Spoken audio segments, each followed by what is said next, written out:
Il y a des personnes toxiques dans le milieu du travail. Il y a des personnes méchantes. Il y a des personnes très jalouses qui ne veulent pas voir votre évolution. Salut mes amours, comment vous allez? J'espère que vous allez bien et même si ça ne va pas, ça va bien aller.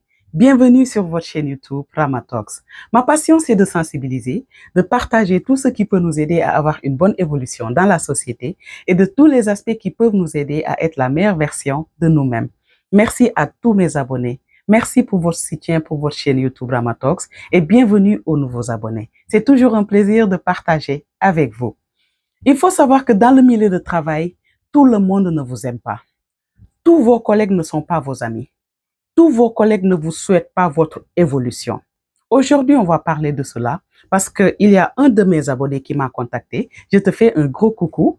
Donc, il m'a parlé d'une situation qu'il est en train de vivre en ce moment. Une situation un peu compliquée, mais je sais que tu vas gérer. Je sais que tu es une bonne personne et puis que tu as un bon moral. Cette personne-là traverse des situations un peu difficiles parce qu'il a quitté son pays, il est parti dans un autre pays, il est en train de travailler, tout va bien pendant des années, mais malheureusement, cette année, il a un collègue toxique parmi ses collègues, un collègue méchant, un collègue qui ne le supporte pas parce que c'est un bosseur, il travaille bien, il évolue bien, il est aimé par tout le monde, donc son collègue-là ne supporte pas cela. Qu'est-ce qu'il fait? Il le provoque tout le temps. Il fait toujours des choses pour le provoquer, pour le mettre hors de lui. Mais lui, il ne répond pas à ses provocations parce qu'il se dit que c'est mon travail qui m'amène ici. Je suis venu pour me chercher. C'est pas cette personne-là qui va me faire perdre mon travail. Mais malheureusement, chaque personne a ses limites. Et cette personne-là a atteint ses limites un jour. Parce qu'il s'est passé des choses entre eux. La personne a fait des choses. Donc lui, il n'a pas pu supporter. Parce que comme je dis, c'est un être humain. Donc malheureusement, ce jour-là, c'est lui qui était sur le champ des caméras de surveillance. Parce qu'il faut savoir que dans les milieux de travail, il y a des caméras de surveillance qui ne sont pas rotatifs. Donc c'est des caméras de surveillance fixes. Malheureusement, il était sur le champ visuel des caméras de surveillance. L'autre, je pense qu'il a préparé son coup parce que l'autre collègue a tout fait pour ne pas qu'on le voie dans les vidéos surveillance. Qu'est-ce qu'il a fait? Il l'a provoqué en lui disant des choses, en faisant des choses. Et lui, il ne pouvait plus se maîtriser. Il a perdu contrôle et tout ça. Donc, quand son collègue lui a craché dessus, c'est là qu'il a pété un câble. Parce qu'il est humain. Comment on peut cracher sur une personne? Des microbes. Ta saleté, tu mets ça sur moi. Donc, son collègue a réagi, il s'est défendu et tout ça. Et malheureusement, ce sont ces actions que les caméras ont vues. Quand il frappait, quand il faisait des choses. Donc, qu'est-ce qui s'est passé? Les patrons sont venus et tout ça. Et vous savez, le pire dans tout cela, c'est que le collègue jaloux, le collègue méchant et toxique, c'est le fils du patron. Vous voyez la situation? C'est le fils du pays et c'est le fils du patron. Lui, c'est un étranger qui est venu se chercher. Qu'est-ce qui s'est passé? Les caméras ont parlé. C'est lui qu'on a vu en train de faire des actions. C'est lui qu'on a vu en train de frapper et tout ça. Et puis, il a fait mal au gars. Donc, le gars a porté plainte et il a eu son certificat médical. Donc, il a 2 preuves contre lui. Certificat médical qui prouve qu'il a blessé le gars. Et puis, les caméras de surveillance aussi ont parlé. Donc, il a vu son avocat et tout. Donc, son avocat lui a dit que tu n'es pas chez toi. Ça, c'est un. Tu as frappé le fils du patron. Tu lui as fait mal. Il t'a porté plainte. Les caméras ont parlé. Et puis, il a un certificat médical. Toutes les preuves sont contre toi. Le conseil que je te donne, c'est que tu quittes immédiatement le pays, sinon tu vas finir en prison. Rama, c'est ça ma situation. C'est compliqué, mon frère, mais je sais que tu es une bonne personne. Le meilleur reste à venir. Sur ce, il est rentré immédiatement dans son pays. Il perd son travail, il perd tous ses droits, et puis heureusement qu'il a parlé avec son avocat parce qu'il allait finir en prison. Une situation très compliquée. Parce qu'il faut savoir que dans le milieu du travail, c'est ça qui m'amène à vous dire qu'il faut faire très attention quand vous êtes dans le milieu du travail. Ne soyez pas amis avec tout le monde. Tout le monde ne vous aime pas. Il y a des personnes toxiques dans le milieu du travail. Il y a des personnes méchantes. Il y a des personnes très jalouses qui ne veulent pas voir votre évolution. Parce qu'il y a des personnes qui ne supportent pas de voir le projet évoluer au fait. Qui ne supportent pas de voir d'autres personnes réussir. Ces personnes-là vont tout faire pour vous nuire. Elles vont tout faire pour vous provoquer, pour vous créer des problèmes. C'est pour cela, quand vous êtes dans le milieu de travail, gérez vos affaires. Ne soyez pas amis avec tout le monde. S'il le faut, même ne soyez pas ami avec personne. Venez faire votre travail, parlez peu, imposez le respect. À la fin de la soirée, rentrez chez vous. Parce que vous ne savez pas qui est qui. Parce qu'il y a des personnes méchantes. Il y a des personnes très mal intentionnées. Et vous ne savez pas qui est cette personne-là. Vous pouvez voir des personnes qui vous affichent le sourire, qui vous félicitent, qui vous encouragent, qui vous disent que, hey collègue, tu es une bonne personne et tout ça. Or que si tu pouvais savoir, si tu pouvais voir ce qui est dans leur cœur, tu allais être choqué. Donc faites attention à vous. Prenez soin de vous. Il faut savoir avec qui tisser des relations. Le milieu de travail, c'est le milieu professionnel. Venez faire votre travail à la fin de la soirée, rentrez chez vous. Parce qu'un jour viendra, il y aura des problèmes. Et si tu faisais des choses ou si tu disais des choses, ça va se retourner contre toi. Donc, le meilleur à faire, même quitte à ce que les gens disent que tu n'es pas une personne sociable, quitte à ce que les gens disent cela. Mais toi, tu sais pourquoi tu as ce comportement-là. Parce que le milieu de travail est un milieu très toxique. Et tout le monde est dedans. Donc, faites-vous respecter. Ne parlez pas de votre vie privée dans votre milieu de travail. Ne partagez pas votre vie dans le milieu de travail. Tout le monde ne doit pas savoir votre vie parce que vous n'êtes pas là pour tisser une amitié encore une fois de plus. Vous êtes là pour travailler, vous êtes là pour vous chercher. Faites ce que vous avez à faire à la fin de la soirée. Rentrez chez vous. Aujourd'hui, c'est ce que je voulais partager avec vous en vous disant de bien prendre soin de vous et de savoir avec qui partager et avec qui communiquer. Parce que le monde est méchant et les gens sont capables de tout faire pour que vous n'évoluiez pas, pour que vous ne réussissez pas. C'était un immense plaisir de partager avec vous et merci pour votre attention. Sama mbokk yi nuyu naa leen ziar naa leen maa ngi leen di kontaanee di leen ñaanal jàmm te di ko sàkku ci yéen maa ngi leen di dalal jàmm ci seen chaîne YouTube bi nga xam ne moo di Rama Talks di partager ak yéen lépp loo xamante ni nii lu ñuy dimbale la pour ñu dem ci kanam lu ñuy moytu loolu ñuy bàyyiloo xel ndax li ma koy waxee saa su nekk rek nit ñi dafay am lu baax lu nekk si ñoom dañuy am ay potentiel mais dafay am peur bu nekk si ñoom benn manque de confiance en soi wala benn blocage wala loo xamante ni seen moromu nit sax moo leen koy teg loolu moo tax ñu créer chaîne bi.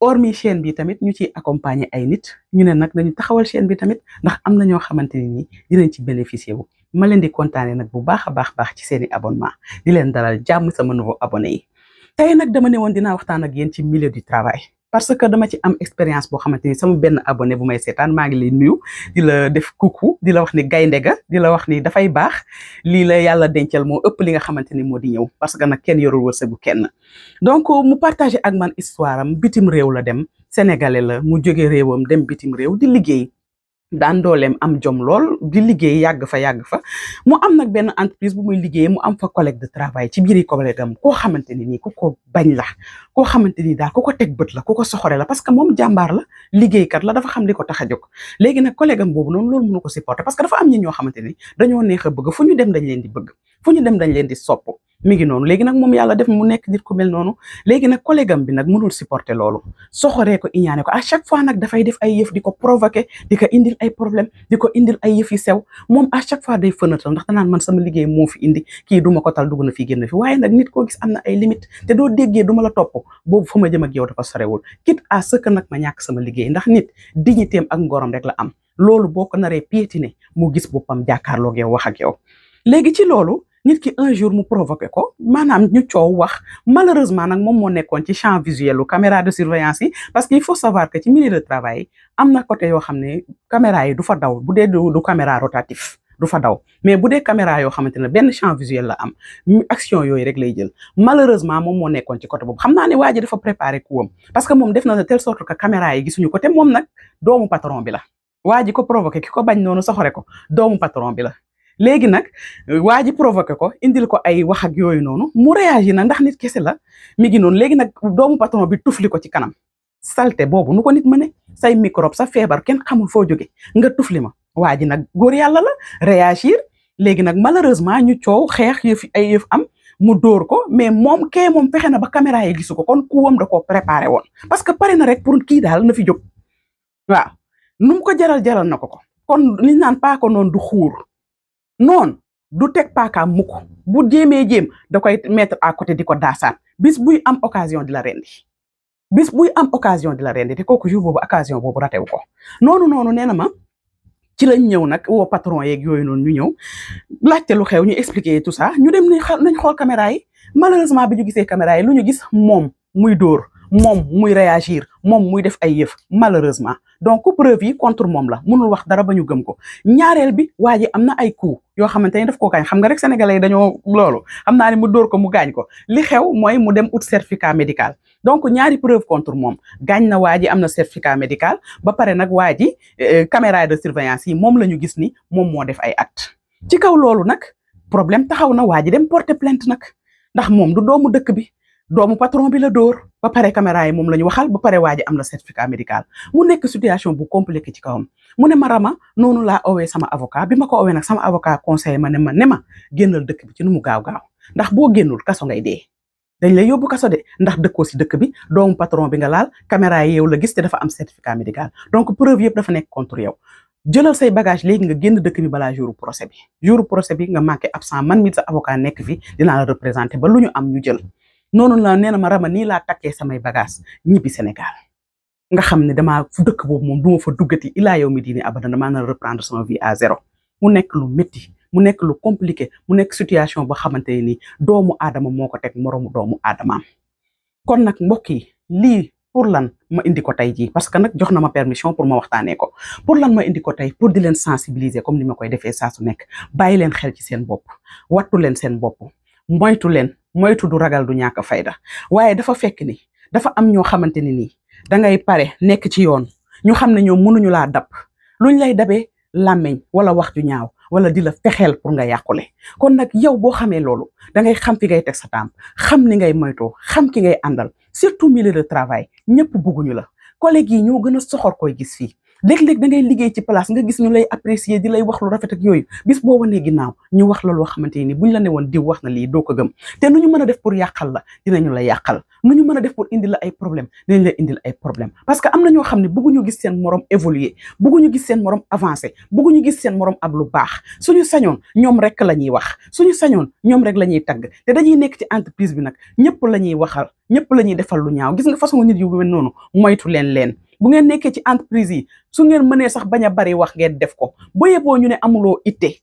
waaye loolu mooy sa jàmm liggéeyal bu ngoon jotee nga wàcc nga ñibbi sa vie privée bu ko partagé ak say collègues sa dund la bu jeexee jeex na parce que adduna dafa gudd tànk te duñu say xarit duñu say mbokk ay da ngeen a dox daje mën nga cee gis sa ko xaritool tey mu nekk sa xarit dëggantaan suba moom mooy ñëw nekk sa noon pire kon nag moytu leen seen bopp bu leen di wax seen vie privée seen collègues yi bu leen di indi maslaa gu bëri seen diggante ak seen collègues yi lu mënul ñàkk mooy joxante cër joxante jàmm bu ngoon jotee ku nekk ñibbi sa kër kon nag bàyyi leen xel ci seen bopp te xam ni adduna bi dafa yàqu te ñëpp bugguñu leen te dafa am façon nit yoo xamante ne bugguñu nit kuy évoluer gis nga boo nekkee ci suuf def nañu la xarit di la jàppale di la sax yërëm ak a ñaanal waaye bis buñ la gisee ngay commencé jóg tuuti def nañu la noon dinañ la sosal dinañ la waxal lu ñaaw dinañ la dëkkal foo dëkkul dinañ la waxal sax loo xamante ni fekkee woo ko yëgu ko tinoo parce que lan yaa ngi évoluer parce que lan faale woo leen parce que lan lijjanti woo leen parce que lan saa suñu xëyee ñu ngi gis ni sa dund bi ki baax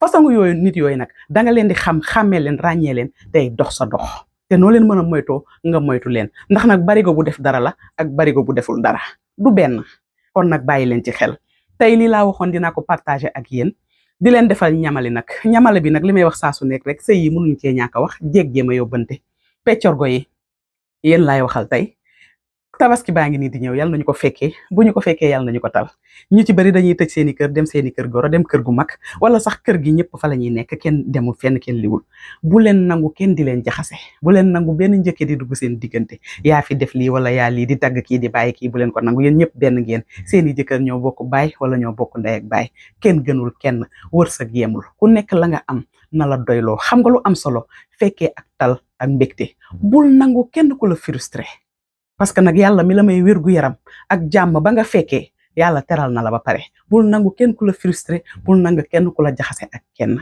nekk leen ci jàmm ngeen julli ci jàmm ku nekk dem këram ci jàmm loo am na la doy loo sa jëkkër am na la doy ndax doole yemul xam ngeen lu am solo xol bu rafet ak xel mu dal ndax amaana ki ngay ñee sax boo moytul dafa leba wala dugg ci lu mu mënul ndax rek pour indi ay problème waaye bu bis yépp jàllee di ngeen xam ne ku leboon jaru ko ku duggoon ci loo mënul jaru ko kon nag maa ngi leen di kontaanee di leen jox daje ba beneen yoon jërë ngeen jëf.